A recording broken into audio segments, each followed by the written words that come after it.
feel blessed, that's evident. I'm the best I've ever been. So if they ask you how I feel, what's up? I'ma tell you I feel amazing. I feel blessed, that's evident.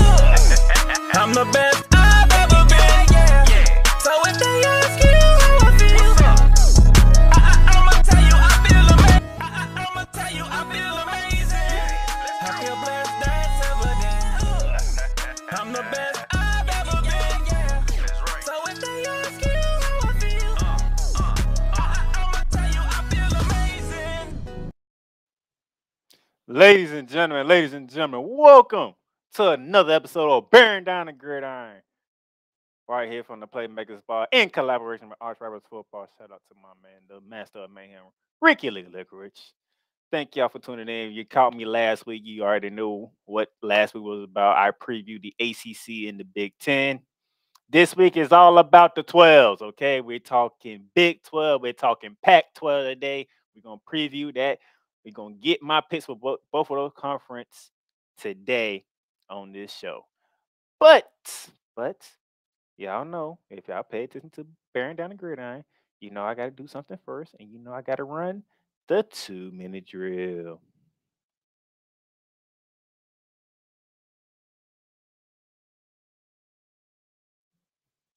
And to start off the 2-minute drill, Iowa State's running back Jair Brock leaves team after gambling charge. So it says here that the Iowa State running back was charged in the state investigation into legal sports wagering by not only ISU players but also Iowa athletics. He decided to leave the program. The school confirmed this on Monday. Back on Monday, the 21st of this month. Brought the Cyclones leader from last season was on 5 projected football starters since August 1st to be charged with tampering with records for allegedly attempting to disguise his identity on a mobile sports betting account.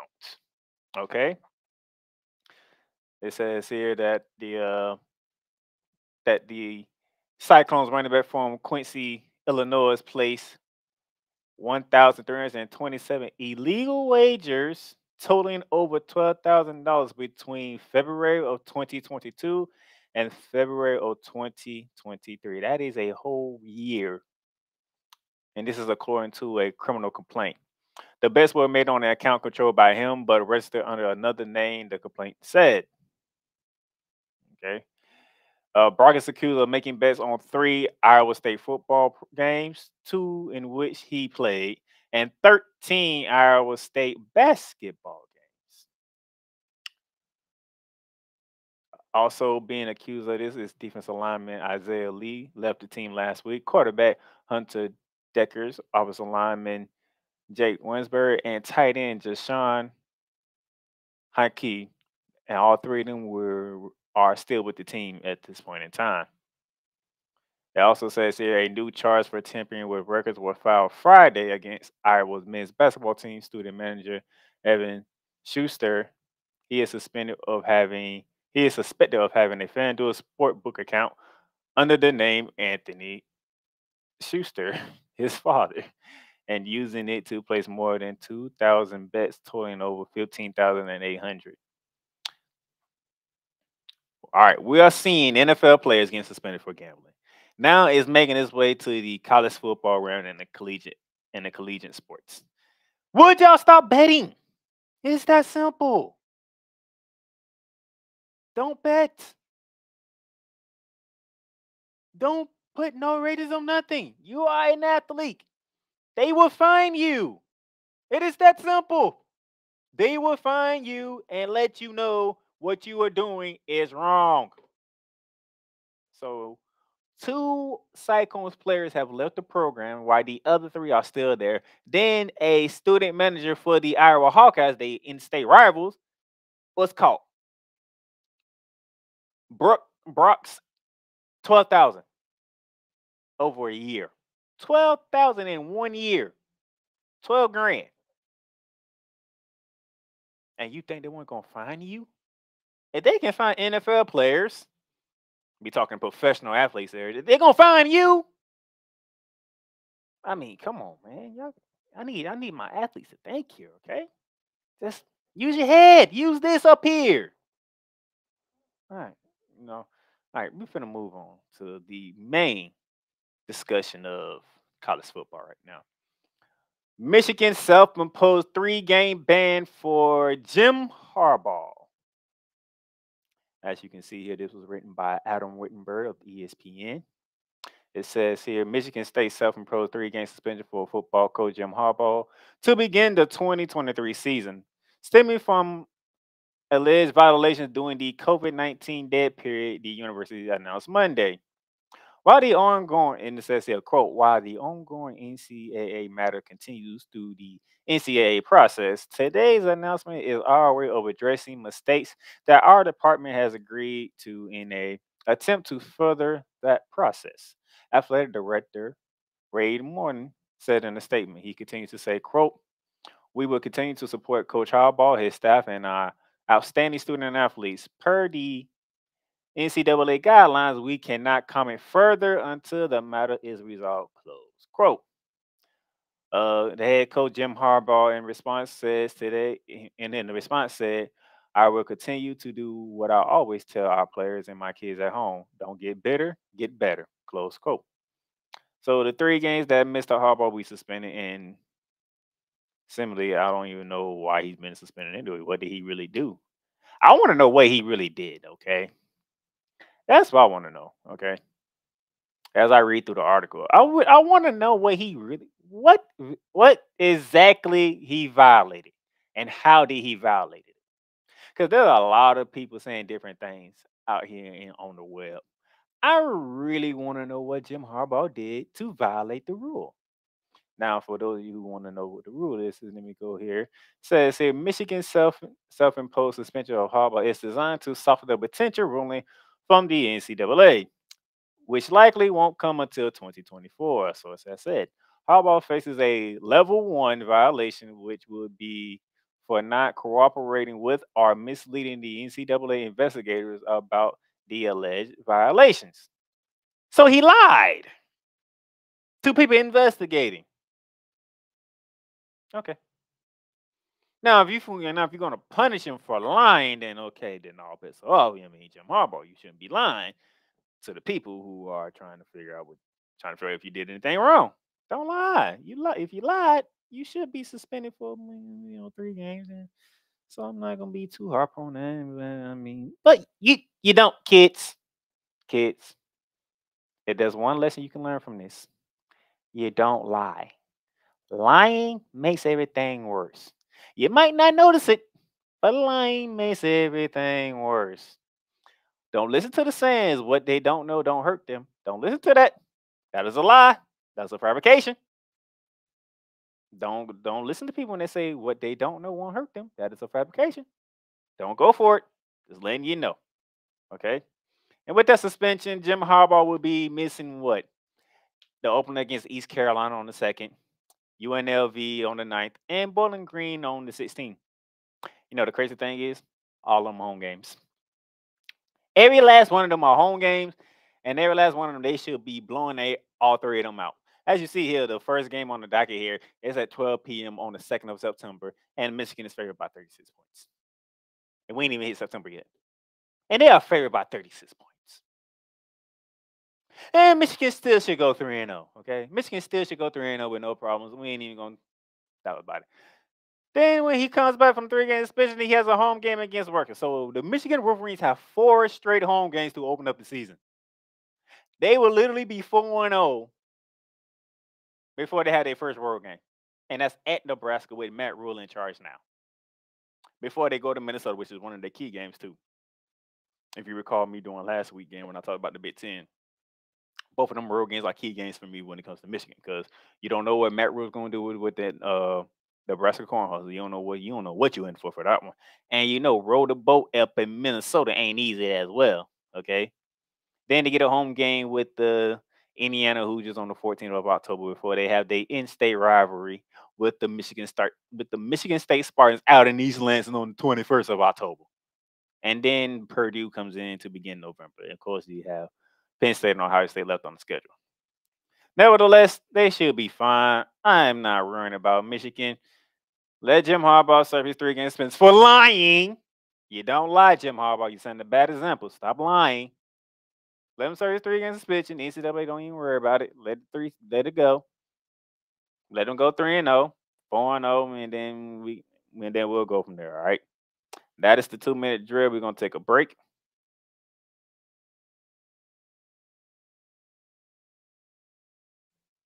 We're gonna take a break, and then when we come back, we're gonna get back into our conference previewing, beginning with the Big Ten. We'll be back. Welcome, ladies and gentlemen, to another edition of Cowboys Talk. The Dallas Cowboys got exactly what they deserved. Let me say that one more time, because you know it's true. The Dallas Cowboys got exactly what they deserved. Dak Prescott is overrated and he shouldn't be paid, okay? And the same thing with Pollard. I mean, Pollard breaking the tackles at that 57-yard touchdown run. I mean, we needed that big time. 33 points in the fourth quarter. Let me say that again. 33 points in the fourth quarter. And that's off of 4 turnovers committed by the Colts. See, at one point, and the fact that at the end of the third quarter, it was 21-19, and the final score was 54-19. Now that, ladies and gentlemen, that is completely unexpected. Cowboys Talk is available on all streaming platforms, including Spotify, Apple Podcasts, Google Podcasts, Amazon Music, and YouTube. The Playmakerz Spot is sponsored by Lids. Locker Rooms by Lids. Shop hats and official sports gear at Lids. Lids, the leader and #1 destination for hats, gears, and everything that moves you. Make it a perfect shop for fans to find official sports hats, merchandise, and gears. Represent your team, your town, and your style with a snapback, adjustable, fitted hat, or beanie from thousands of college and professional teams. Browse the very latest jerseys and t-shirts for the best teams out there. Lids has officially licensed professional and college sports teams apparel and hats featuring the hottest brands and trends. Shop online or visit one of the 100 stores across the country. Locker Rooms by Lids. LA Ram fans all over the nation, LA Ram fans all across the world. It took 21 years, but hey, the Rams are Super Bowl champions once again. Down at the Playmaker Silence here, longtime Ram fan, and the host of the All LA Rams podcast called Ramley Talk. On Ramley Talk, I tell you how it is. The good, the bad, the indifferent.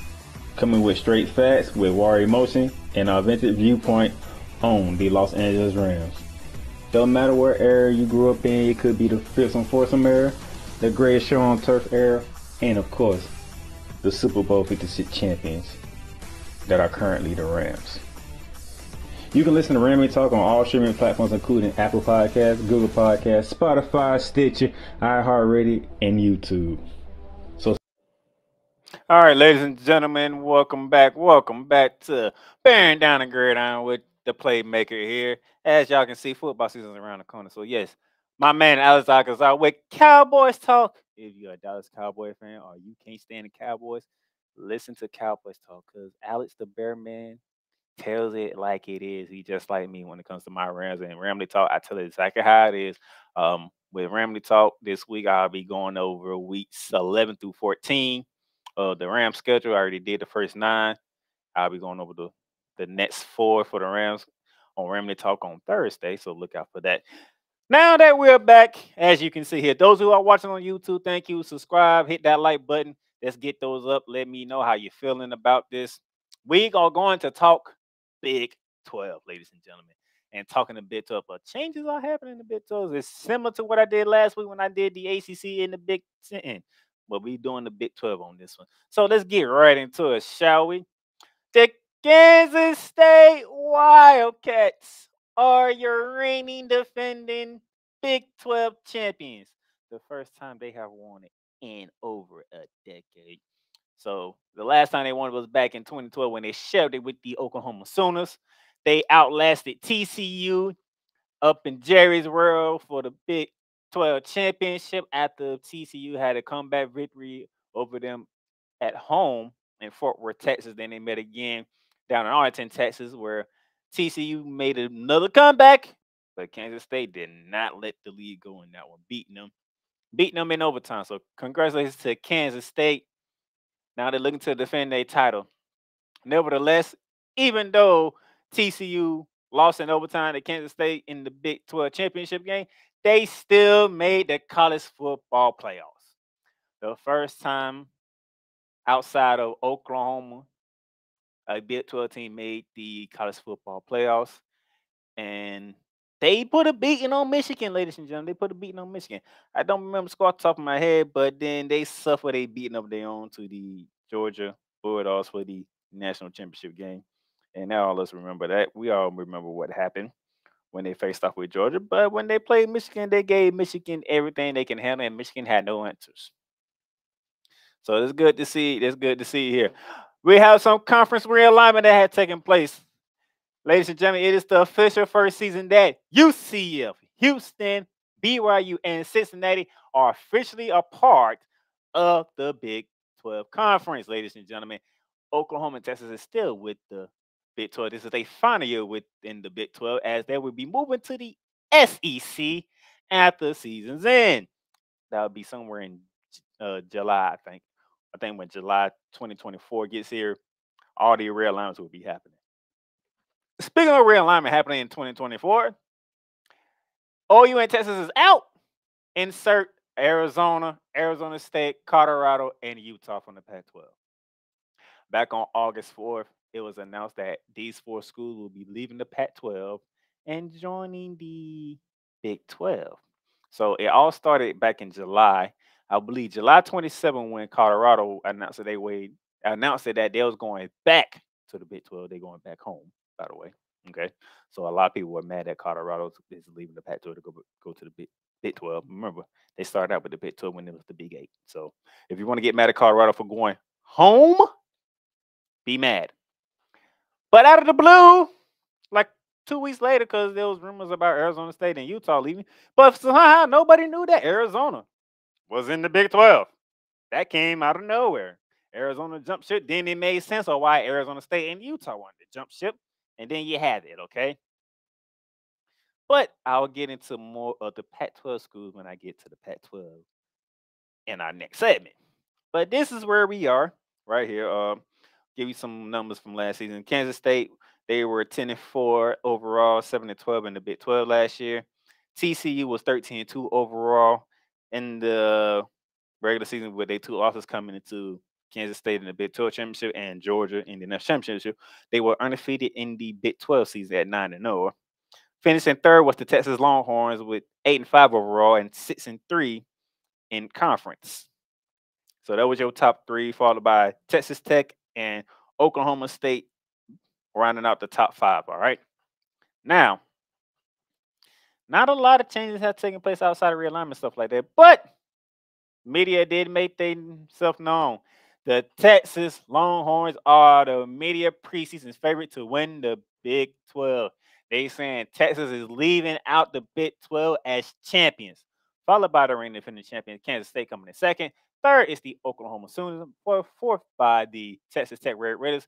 The favorites from last year, who went 9-0 in conference play, the TCU Horned Frogs, who made it to the national championship game, they are 5th in this one, followed by Baylor, Oklahoma State.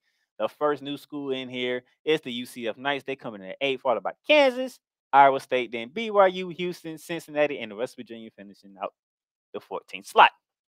Now, so you see here, we have Texas, Kansas State, Oklahoma, Texas Tech, and TCU. These are the 5 schools we're going to look at. Or as the key games, because let's see if the media has a legit reason for picking Texas here, okay? Let's start off with the defending champions, the Kansas State Wildcats. They opened up the season, ladies and gentlemen. They opened up the season. Their first key game, I won't say that. Let me rephrase that. Their first key game of the season, ladies and gentlemen, is a road trip to Missouri, okay? They're going to rematch this from a year ago when Missouri went to Kansas State. Kansas State took care of business at home, up in Manhattan, Kansas. Now they have to go to Columbia, Missouri to face the SEC foe of the Tigers, okay? That should be fun. Then they open up Big 12 play at home in Manhattan, Kansas against the UCF Knights, which should be an interesting game because we don't know what these 4 teams that are new to the Big 12 are going to look like in their first year and their newcomers. So right out the gate, September 23rd, you get to see UCF at home. Then to open up the month of October for Kansas State, they go to Stillwater, Oklahoma to take on the Cowboys of Oklahoma State. Followed by the week after, they go to Lubbock, Texas to take on the Texas Tech Red Raiders, okay? They come home for 2 straight when you have TCU and Houston coming in.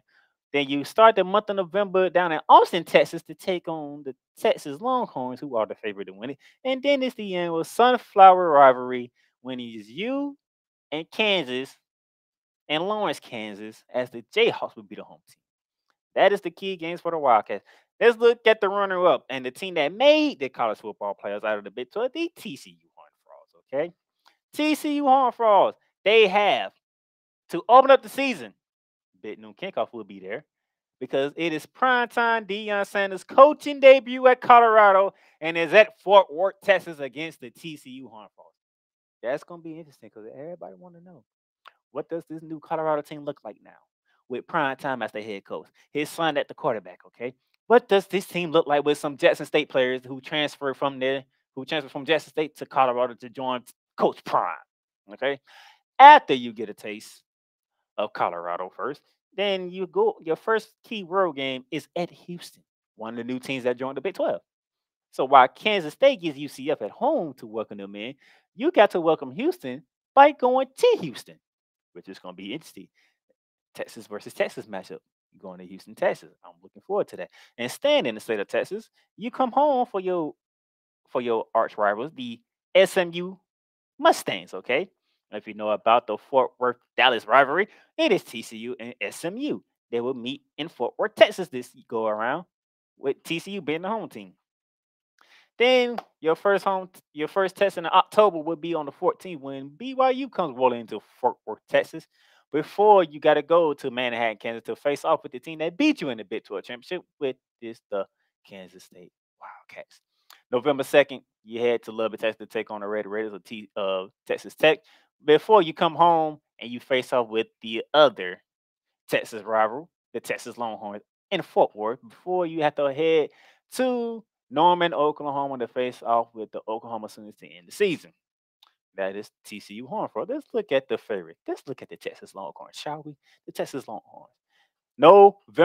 September 9th, ladies and gentlemen. September 9th, the Texas Longhorns are taking a trip to Tuscaloosa, Alabama to face off with the Alabama Crimson Tide. Alabama went to Austin, Texas, and they came out victorious, okay? Now, Texas got to go to Alabama for a rematch. Good luck on that one. All right? Then your next key test is also a road game because you got to go to Waco, Texas to take on the Baylor Bears, all right?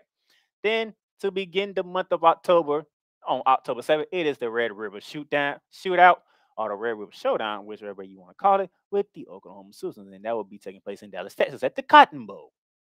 And then on the 21st, you get to face the first of the newcomers when you got to go to Houston to take on the Houston Cougars. Then you come home and face off with the BYU Cougars for the first time.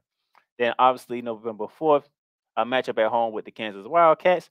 Then a trip to TCU on the 11th of November before you finish out the season at home against the Red Raiders on November 24th. Oklahoma.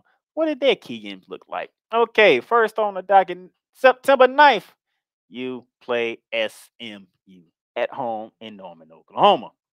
But on the 23rd of September, you got to go to Cincinnati to take on the Bearcats. What a way to welcome that team into the Big 12 by you going to them first. Good luck on that. Obviously, October 7th, the Red River Showdown I just mentioned for about Texas, Oklahoma, Texas, we know that. But you get UCF at home on the 21st, which should be a good thing for the Oklahoma Sooners. Okay. Then after that, you head to Lawrence, Oklahoma. I mean, you go to Lawrence, Kansas to face off with the Kansas Jayhawks. That is the 28th of October, the week after you host UCF. Then you have Bedlam to begin November. The final Bedlam as we know it will be taking place November 4th. This will be at Stillwater, Oklahoma, home of the Cowboys. So Sooners Cowboys for the final time as we know it, November 4th. Circle that on your calendar, gentlemen, ladies and gentlemen. And then your next test is November 18th. We got to go to BYU. You're going to Utah to take on the BYU Cougars before you finish the season at home against TCU. And then we get to Texas Tech. And Texas Tech, they have a hell of a schedule. They have a road to get through, and it's not going to be easy because September 9th, you have a home date with the Oregon Ducks. Good luck, because them Ducks, they know how to travel, and they know how to play well on the road, as Ohio State when they went to Columbus. Okay? And then on the 23rd, you take a trip to, Morgantown to take on the West Virginia Mountaineers. That is not an easy trip, ladies and gentlemen. I don't care that the media picked them last, okay? Anytime you got to take a trip to Morgantown, West Virginia, you better be on your P's and Q's, okay? I would not say that would be an easy game for Texas Tech.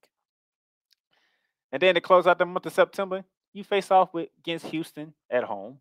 You open up the month of October on the 7th at Baylor before you have Kansas State coming to Lubbock, Texas. Then you go on the road to face BYU, so you're going to Utah as well. Before you come home to begin the month of November against TCU, then you got to go to Lawrence to take on the Kansas Jayhawks before you welcome home the UCF Knights before you go on the road to finish the season on the 24th of November at Texas, all right? So those are your top 5 teams that the media has picked. These are the key games that I see for these teams. And Texas Tech has the toughest road because you got to play Oregon. You got to go to West Virginia. You got to go to Baylor. You got Kansas State at home. You got to go to BYU. We got TCU at home, okay? You got to go to Texas. It's going to be interesting to see how this final Big 12 will look like as it currently is with 14 teams with Texas and Oklahoma in here for the last time. Just to let you know, all right? Now, who do I have winning the Big 12? Yes, right, ladies and gentlemen. The team who has dominated the Big 12 over the course of this time, that would be the Oklahoma Sooners. How fitting would it be that everybody's looking at Texas? And, Texas is on its way back, and Texas is there. They just got to get it together, and they'll be there. And everybody's picking Texas to win it. Then you got TCU.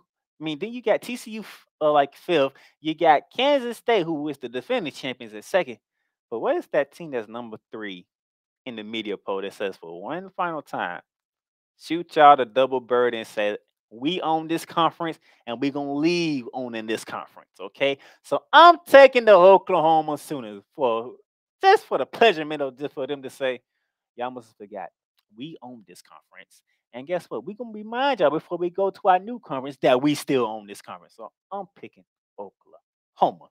Now, as y'all can see here, now that's my 3rd team that I have picked. For those of you who didn't catch last week, I have the Clemson Tigers winning the ACC again, making it 8 out of 9 years that they have won it. I'm taking the Michigan Wolverines to go 3-peat in the Big Ten. And now I'm taking the Oklahoma to lead the Big 12. Say, remember who owns this conference, and that is the Oklahoma Sooners, ladies and gentlemen. All right. Woo, man.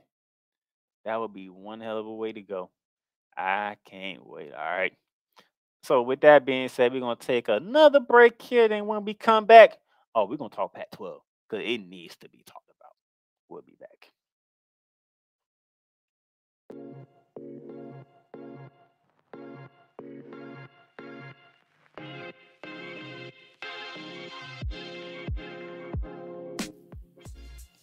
The Playmakerz blog is sponsored by Paramount Plus.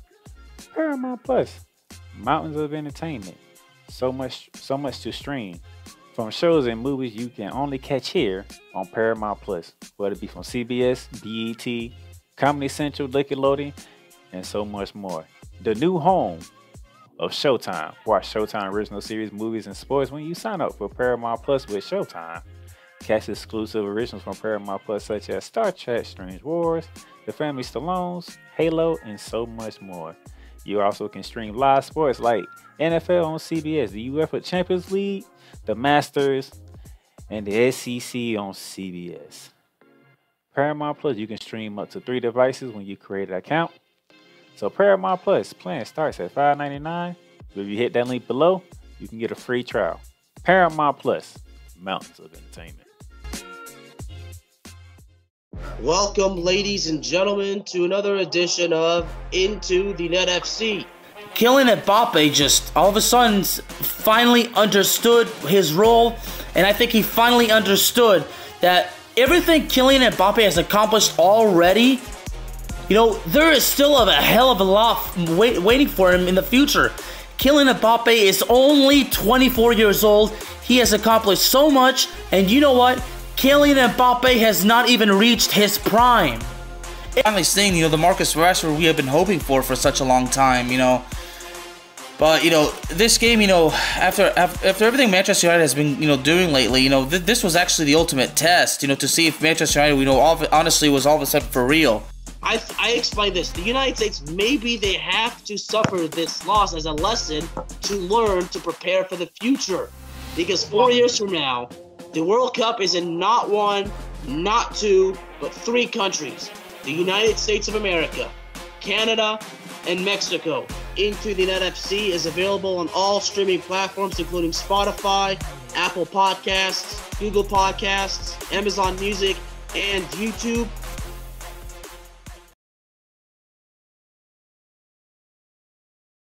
All right, ladies and gentlemen, welcome back to Bearing Down the Gridiron here. That y'all can see here. Yes, we have some great deals going on. You see the Paramount Plus thing, you know.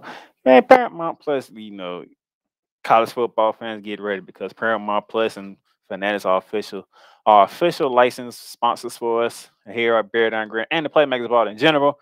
Nevertheless, as you can see here, Paramount Plus, as you see the ticket at the bottom of your screen, get with Paramount Plus, you know. The SEC on CBS is something that you need to watch. Also, you're going to have Big X games on there and whatnot. So you want to get Paramount Plus. You want to shop at Fanatics, get your fishing license, everything with Fanatics, all right? Plans start at $5.99 for Paramount Plus. Links in the description, but you can get a free trial, as it says in that lovely ad, by the way. So what you waiting on? Get it now. Now that we got that out the way, it's time to talk about the Pac-12, ladies and gentlemen. The Pac-12. The Pac-12 is so much to get into in the Pac-12, all right? So let's jump right into it. First and foremost, your champions, the Utah Utes, ladies and gentlemen, are your Pac-12 champions. And not only they are your Pac-12 champions, they are back-to-back Pac-12 champions, ladies and gentlemen. They have won the Pac-12 the last 2 years. They saw their record. They was 10-4 overall on the season, 7-2 in the conference play. They beat the USC Trojans. They go back-to-back. USC finished the season 11-3 overall, 8-1 in conference play. Coming in third was the Washington Huskies with a record of 11-12, 7-2 in conference play. Then the Oregon Ducks, 10-3 on the year, 7-2 in conference play. Followed by coming in fifth is the Oregon State Beavers, 10-3 on the overall season, 6-3 as well. The same as the UCLA Bruins, who had a 10-3 conference record, but they was 9-4 overall. Okay. Now, when we previewed the Big X, we had some Pac-12 schools going there. When we just previewed the Big 12, we had some Pac-12 schools going over there. So let's just recap how the demise of the Pac-12 have taken place. So let's just say about 2 years ago, the LA schools had decided, you know what? We want to go to the Big X.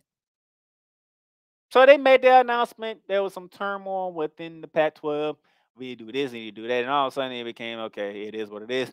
USC, UCLA are going to the Big X in 2024. So we know a year, 2 in advance that the LA schools was heading to the to the Big X from the Pac-12. Now, as I stated when we started talking about the Big 12, around July 27, Colorado said we want to move back to the Big 12 for next season. They left the Big 12 in 2010 to come to the Pac-12, and in those plus decade time within the Pac-12, Colorado didn't really do much. Matter of fact, I don't even think Colorado even won the Pac-12 championship. Let me do some research where I'm live on here. I don't think Colorado has ever won the Pac-12 if I'm thinking about it.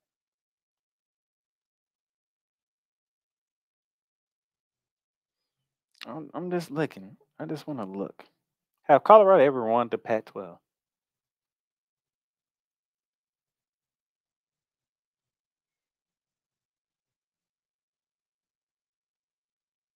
Nope. I don't see a Pac-12 title around the Colorado Buffaloes because I'm looking at it. Nope. They won a Pac-12 South Division title, but I don't think they won a Pac-12 title. Nope. The last time the Colorado Buffaloes won a conference title, 2001, and when they was in the Big 12. So no, they haven't done nothing since they've been in the Pac-12.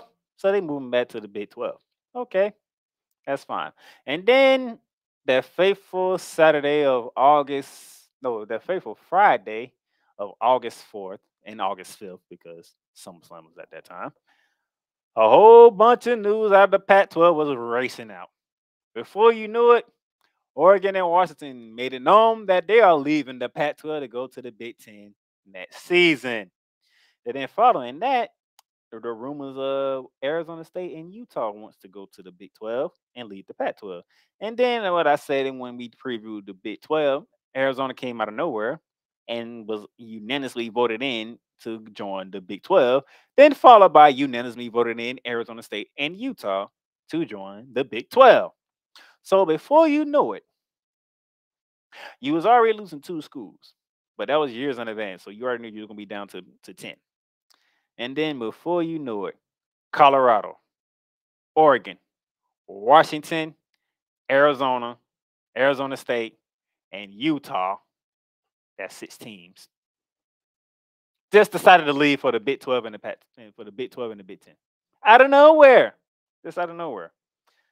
So when you look at it, it's like, well, damn. What is going to happen with the Pac-12? And to answer that question is, who knows? Because they try to offer up Cal and Stanford to the ACC, and the ACC says no. They opposed them talks with them out the West, so joining together, and the Mountain West said no. So as of right now, at the end of the 2023 sports calendar year, which is in July 24th, the Pac-12 will be down to 4 teams. Washington State, Oregon State, Cal, and Stanford. Now, let's go into the final year of the Pac-12, shall we? USC is the favorite to win the Pac-12, followed by Washington. The 2-time defending champs are 3rd in Utah, followed by Oregon, and Oregon State with UCLA running out the first half at number 6.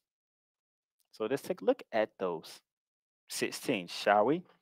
Let's begin with the 2-time defending Pac-12 champions, the Utah Utes. They open up their season next Thursday, ladies and gentlemen, at home against my Florida Gators, all right? You took a trip down to the swamp last year. You got Gator baited after Anthony Richardson refused to go down the 2-month conversion and made things happen. You lost in the swamp. Now you want payback. We coming to you. We shall see. Y'all are ranked. We are not. It is what it is. Bitch must happen last year. Y'all was ranked. We wasn't. You came to the swamp. You took an L. Maybe the same thing happens again. Y'all ranked. We're not ranked. We going there. We give you another L. We shall see. But yeah. I'll talk about that next week. Okay. Then after that, September 9th, you go to Baylor. Out the gate, Utah is playing a SEC school, and they playing a Big 12 school out the gate. Okay, it's gonna be interesting to see how those 2 games work out for the Utah Utes, especially when you're talking about being defending Pac-12 champions in back-to-back years. Then you open up your Pac-12 schedule on the 23rd of September when you face the UCLA Bruins at home. Then you take a trip on the 29th of September to Oregon State. Then on the 21st of October, you go to take on the USC Trojans.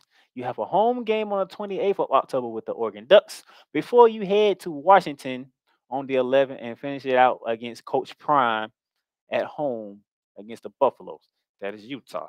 Let's look at Washington. Washington, they open up their season on the 2nd of September against the Boise State Broncos. Okay, that should be an interesting game. It's in Washington. It's in Seattle, so it should be a home field advantage for Washington. But it is Boise State. Okay, so let's not sleep on them. After you play Boise State, okay, on the 16th of September, you take the long trip from Seattle, Washington, all the way to East Lansing, Michigan, to face off with the Michigan State Spartans, and they won't be vengeful after what y'all did to them up in Seattle last year. That should be fun. You open up your Pac-12 schedule on the 14th of October when you face the Oregon Ducks. Then on November 4th, you go to LA to take on the USC Trojans. Obviously, you got your home date on the 11th with the Utah Utes in November. You go to Oregon State on the 18th of November before you finish it off with the Apple Cup. It might be the final Apple Cup as we know it against Washington State at home in Seattle. That is that for the Washington Huskies. Let's go to the favorites, the USC Trojans, okay? The USC Trojans, their first big test comes at late September 30th, when they got to go to Boulder, Colorado to take on Coach Prime and the Colorado Buffaloes, okay? Then their next test is October 14th when they go to South Bend to take on the Notre Dame Fighting Irish. Rivalry game, anything happen, especially at South Bend, okay? Then you get back into your Pac-12 scheduling on the 21st when you have to face off with the Utah Utes at home. You have Washington at home to kick off November. You go to Eugene, Oregon on the 11th of November. They take on the Oregon Ducks. And of course, the battle for LA, which will be at the Coliseum this year, when the UCLA Bruins come there to take on the Trojans. All right. That is the Trojans key slate. Let's look at the Oregon Ducks key slate, okay? The Oregon Ducks key slate, they got to go to Little Big Texas on the 9th of September to take on the Texas Red Raiders. That should be an interesting road game for them. Pac-12, Big 12 matchup. Then you get your first Pac-12 matchup when you host, ladies and gentlemen, Colorado and Coach Prime. You go to Seattle to take on Washington. You want payback for that because they took you down. That's the reason why you didn't make the Pac-12 championship, because you lost to Washington. Then you go to Washington. Then you go to Utah on the 28th of October. That's a tricky game for the Oregon Ducks. That's two tricky games for them, at Washington and at Utah. You host the USC Trojans. Then you host what was known as the Civil War. It's no longer known as the Civil War. I don't know what it is now. But it's the Oregon Classic, I think, between Oregon and Oregon State now. But you host them to finish out the season on November 24th. All right. Speaking of Oregon State, let's go to their schedule, okay? September 16th, the home matchup with the San Diego State Aztecs. Tricky game. Mountain West team like to beat up on Pac-12 team. Can Oregon State not fall victim to another Mountain West team? We shall see. But it's at home in Corvallis. You head to Washington State. You have a home date with the Utah Utes on the 29th of September. October 14th, you have a home date with the UCLA Bruins. And to begin the month of November 4th, you go to Boulder to take on Coach Prime and the Colorado Buffaloes. You have Washington at home on the 18th of November. And, of course, the Oregon Classic, as I'm going to call it, on the 24th of November against Oregon in Eugene. And then that brings us to the other LA school, the UCLA Bruins. And they will be seeing the San Diego State Aztecs before the Oregon State Beavers do, because the week before San Diego plays San Diego in Corvallis, the Aztecs got to go to LA to take on the Bruins. Then on the September 23rd, you take the trip to Utah to face off with the Utes. October 14th, you go to said Oregon State. You have Coach Prime at home on the 28th of October. You go to Arizona on November 4th. Normally, that's the type of game I wouldn't put on as a key game, but it's at Arizona. It's probably the final time Arizona going to get a crack at you So I'm pretty sure they might put everything they got into it for one last bitter taste in UCLA's mouth before the All LA battle at the Coliseum against the USC Trojans. So you have the key games. You see the 6 teams that the media has in order. With the USC being the ones they think coming out on top. For me, I'm going Oregon. I'm going Oregon. Just like Oklahoma, who's been dominating the Pac-12 as of lately. It's been the Oregon Ducks. Now, Utah beat them the first time for the Pac-12 title. Then they beat USC for the Pac-12 title. So they all are not nothing to sneeze at, okay? You beat 2 of the top teams that has been known to be in the Pac-12. You took care of Oregon first, and you came back the next year, and you took care of UCLA. You took care of USC. I'm still picking Oregon, all right? You know why? Because it's Oregon, man. Oregon just have a way of not being down for long. They just have a way for not being down for long, and I can't ignore that. So I'm rolling with the Ducks, okay? I am rolling with the Ducks. So that is my 4th team in 4th conference that I have previewed. As you can see here, Clemson, ACC, Michigan, Big 12, Oklahoma, Big 12, and did I say Big 12 for Michigan? Let me try it again. Clemson, ACC, Michigan, Big 10, Oklahoma, Big 12, and Oregon, Pac-12. And that leaves 1 conference left, ladies and gentlemen. And on this one, we're going to take a very quick break because when we come back, actually, I ain't going to say a quick break. We're just going to take a break. And then when we come back, I'm going to get you ready for what we're going to get into for next week, okay? We'll be right back.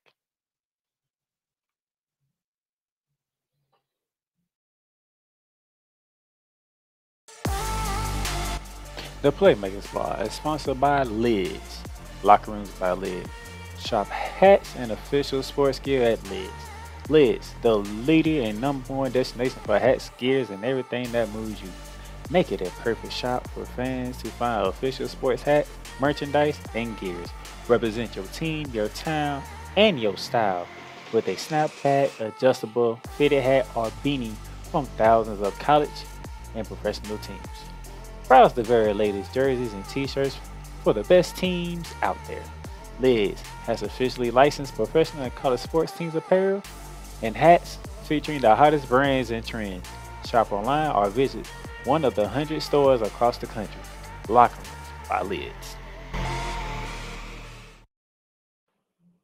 And welcome back to Bearing Down and Gridiron, ladies and gentlemen. Yes, I think I played it early, but I played it again because I didn't give my shout out to Lids. Lids is also another sponsor for Bearing Down and Gridiron and the Playmakerz Bar, so we are happy to be partnered with Lids. So it's good to see that. And as we get ready to close out the show, we have 1 order of business left. Let's get you ready for next week because there's only 1 conference left to preview next week, and it's the best conference in college football. That is the Southeastern Conference, known as the SEC. And with the SEC, you already know Georgia, LSU, Alabama, maybe some Florida, maybe some Ole Miss, maybe a Texas A&M. We don't know, but we know the main 3, Georgia, Alabama, LSU, and we're going to see about my Gators, okay? But we're going to talk about that. We're going to give you the preview like I've been doing. We're going to round out the 5 previews, okay, of the conferences. Then after that, I got to give you my college football playoff predictions. I got to give you my 4 teams that I think is going to make the college football playoffs. And you might be surprised at who I choose, okay? I'm just going to let you might be surprised who I choose. You might be, all right? Even though I'm an SEC guy, you might be surprised who I choose as my 4 teams, okay? And then after that, it will be week 1 of the college football season here. That means the games count for real, okay? By the way, speaking of games count, week 0 is this week, ladies and gentlemen. So if you have time, and you want to catch some college football games, because these games, week 0 does count on the seasons, on the schedule, okay? I'm just letting you know. I do believe Vanderbilt will be playing against Vanderbilt will be hosting Hawaii this week, if I'm not mistaken. Let me get to the schedule real quick so I can let you know. So you have Hawaii traveling to Vanderbilt on this Saturday. August 26th. That's on the SEC network at 7:30. 2:30 earlier in the day, 2:30 on Saturday on NBC. You have Navy right going against 13th ranked Notre Dame. That is out in Ireland, if I remember correctly. Dublin, Ireland. That game is taking place over there. So there's some games for you to watch. ESPN will be showing UMass versus New Mexico State. Ohio and San Diego State get together on FS1. The 6th ranked USC Trojans will be hosting San Jose State on the Pac-12 network. So if you want to get your juices flowing a little bit more to get you ready for week 1, you got some games this week to look at, okay? But next week, after we finish and previewing the SEC, is getting ready for week 1. And then look at week 1, you have the big noon kickoff being in Fort Worth, Texas, as they will be getting ready for Coach Prime's debut in the big leagues of the college football round as they take the trip to Wake Forest. Not Wake Forest, the Fort Worth, Texas to take on the TCU Horned Frogs. And then college game day, ladies and gentlemen, will be in Charlotte, North Carolina. You know why? Because it is the battle of the Carolinas when North Carolina and South Carolina meet at Bank of American Field, okay? So next week, get ready, get your popcorn ready, get your people here, get your friends here, subscribe to the podcast because it's going down next week. It's for real. And it's all about the SEC to begin the first part of the show. So that's going to be on next week for the show. Like I said, subscribe to the podcast. Thank you for watching me today. Get ready because next week is going to be fun. Oh, and by the way, I'll be debuting something for the fans here. And let me see if I can get a quick picture of it real quick, if you don't mind. Because I want y'all to be ready for this. Because when I put this up, I want y'all to know it is on. I'm not playing games. I have a way for the fans to interact or get their voices heard to the Playmaker. I'm looking at the fans too. So I want y'all to see this, okay? Let me find it real quick before we get out of here because I want y'all to see it. Because this is what I'm doing for y'all. To get y'all active, get y'all to see this. I want y'all to see this here, okay? Let me do this real quick because here's a way for the fans to get themselves heard. So you need to follow us on Facebook, okay? You need to follow us on Facebook because guess what?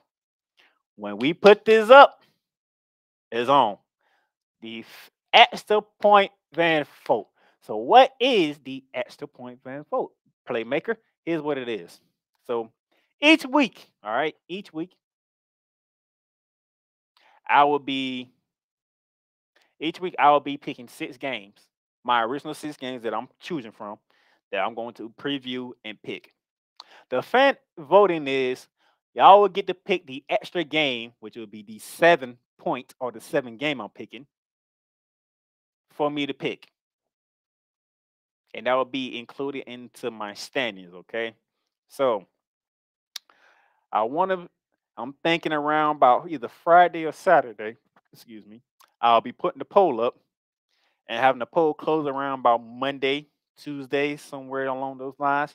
And whatever game gets the most votes will be the extra game that I'm picking away from the normal 6 that I'm doing, from the bearing down 6 like we did last year. I'm doing an extra point to make it a complete 7, okay? And the fans get to vote the game that I have to pick. I'm just putting that out there, okay? So the games that I look at and the games I can't get to, y'all get to pick the games that I have to pick, all right? So that's what I'm looking at. And I believe y'all going to like it. So with that being said, I'm the Playmaker here. Thank you for tuning in to Bearing Down the Gridiron. I'll be seeing y'all next week to get you ready for week 1 of the college football season after I preview the SEC, all right? So y'all be good. Y'all have fun. I will see y'all next week.